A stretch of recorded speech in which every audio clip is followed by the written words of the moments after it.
What is going on, guys? It is Fortis here. I hope you're having a great day.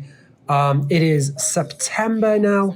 The days are starting to shorten, but we are still loving it in Fleet Command. Okay, so let's get right down to it. Discovery is hit. We are really loving this. Let's go through patch 22. Okay, so patch 22 is warping into our system faster than ever, but there are a few twists along the way. So hopefully this video is going to help you get through this.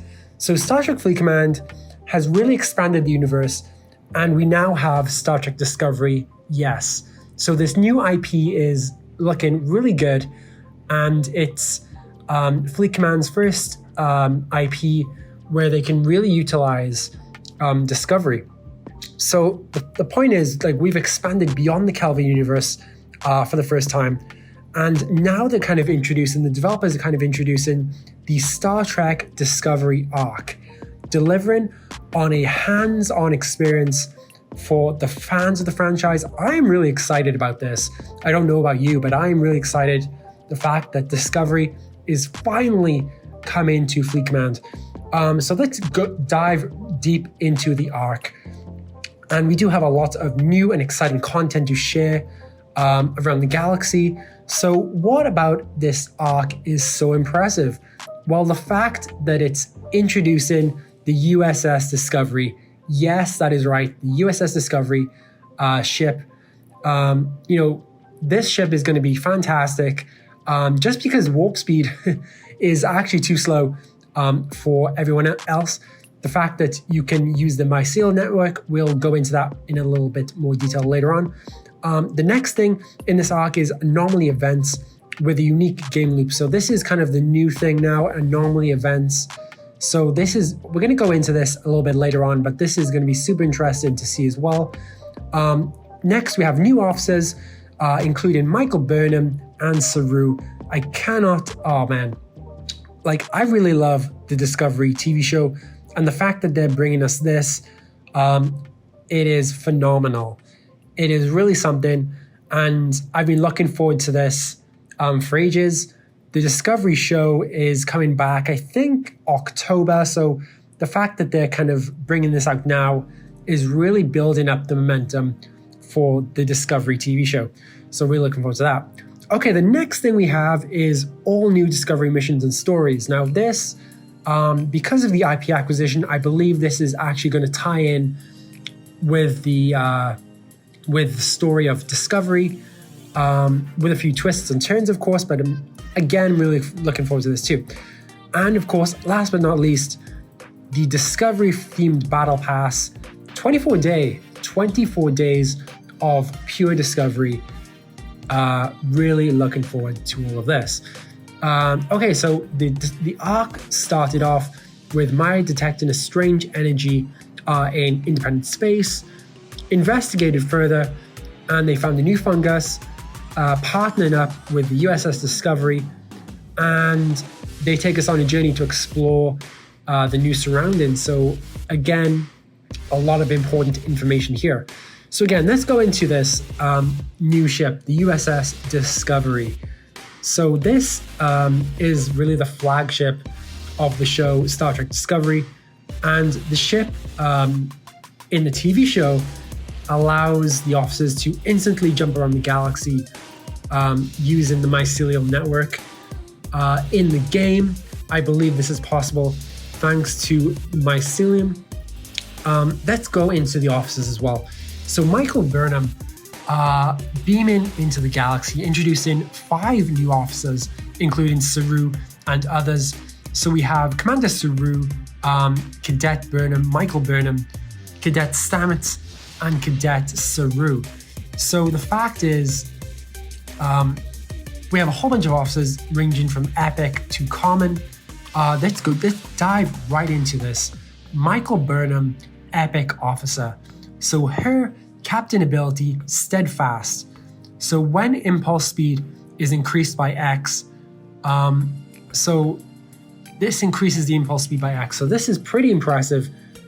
This is purely a kind of PvP officer, in my opinion. Sorry, just drinking some Dr. Pepper there. So PvP officer, her secondary ability, intuitive. So when getting hit, Michael Burnham reduces the opponent's shields by X percentage of the attack. So this is pretty impressive too. This is a PvP officer, so this works in PvP, and again, really impressed with this. But of course, we have to take into account that Michael Burnham, the epic Michael Burnham, is going to be incredibly difficult to upgrade. So let's go into the next officer now, the rare Commander Saru. So I am super interested in this one.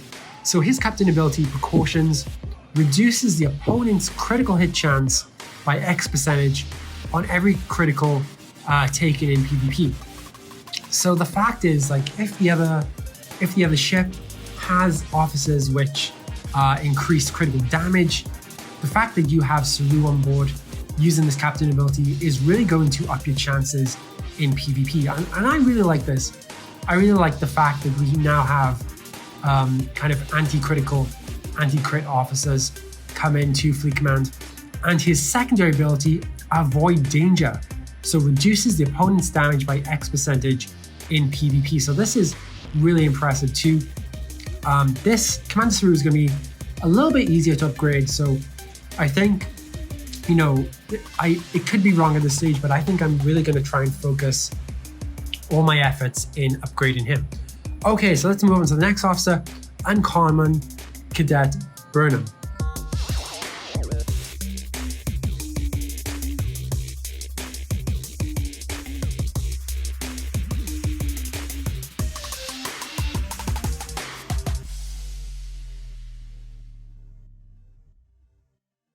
So this is interesting again. We see these officers, we see these uncommon officers a lot, you know, raising the attack of officers on the bridge, on the ship. So again, you know, this is definitely the officer to collect for PvP, but it's not one of my top picks. So her secondary ability increases the damage. So this is pretty cool. So let's move on to the next officer, this common officer, Cadet Stamets. Been looking for ages to using Stamets. So his captain ability, Maneuver, increases the defense of all the officers on the ship. So this again is pretty cool for common officer as well. You don't see many of these. And the secondary ability, so again, this is kind of interesting because, you know, you'll find a lot more shards to upgrade Stamets. So again, this is a good officer. So last but not least out of the 5 is Cadet Saru. So Maneuver increases the health of all the officers on the ship. Again, pretty cool. And secondary ability, so you'll want this person on your mining ships, especially to go places, and of course the USS Discovery. Okay, so let's go into the new Discovery missions. So these missions really kick off with kind of core and side missions. So these will be kind of sourced through the free battle pass. So these will be a bunch of core missions. So 10 quality missions. These will be unlocked on the 4th milestone of the basic battle pass. And then we have the side missions. So these are 5 quality missions unlocked at the 16th milestone of the basic battle pass. So again, if you're doing this battle pass, make sure you collect these missions, because even if you collect them, you don't have to do them straight away. You can wait and you'll really be enjoying them later on. Okay, so let's go into new Anomaly events. So these events are new to the Discovery arc. New randomized Anomaly events, which are really happening across the galaxy. So this is truly random according to the formula. So you'll be using your new Discovery ship to take advantage of these new Anomaly events, and they last for approximately 7 to 10 minutes, but run every 45 minutes throughout each Anomaly day. So remember this, 7 to 10 minutes. They last 7 to 10 minutes, but they run every 45 minutes. So this is kind of like Armada style in a way. And the fact is, once you reach these anomalies, target the new hostiles pouring in from them. and mine as much needed valuable resources as fast as possible. Okay, so let's go into the Battle Pass, because this is a new version of the Battle Pass which is being released this September. So there's a bunch of new prizes which you can get through the Battle Pass, new frames and avatars, a bunch of Discovery ones, so you'll be able to get Burnham avatars, Saru avatar, Stamets avatars, the USS Discovery avatar, which is going to be really cool, and Star Trek Day avatars. Everyone loves these avatars, but nobody really wants to kind of pay top buck for them, and I kind of get that too. So next we have frames. So the Gold Discovery emblem. This looks really cool. Really love the Gold Discovery emblem frame, and the mycelial spore frame, and the phosphorus. I can't even say it. Basically the Klingon ship frame.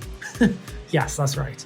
So that's a big clue right there. The fact that we have a frame of the Klingon ship, that could be a big clue coming in the future. Okay, so let's look at some of the improvements which the developers have made in patch 22. So the battle reports. So this was a huge issue, the battle reports. I think there used to be a limit of 30, but now that is being upped to 300. So that is a lot of battle reports. So it says here, we understand how important battle reports are. The developers have heard your feedback, and they've implemented this change where up to 300 battle reports can be stored in the battle reports tab. So this is going to be super interesting. So I've heard off the grapevine that these battle reports are actually saved in CSV files, kind of Excel files. So in the future, it would be nice to kind of have an export of these battle reports, but right now, for the Discovery arc, they are stored in the battle reports tab. Next we have improvements. So the exchange armadas. So all types of exchange armadas now have a guaranteed spawn rate in all exchange systems. So this was a huge debacle a couple of weeks ago. The fact that they were spawning at random points in time. The developers have fixed this. So let's go into the bug fixes.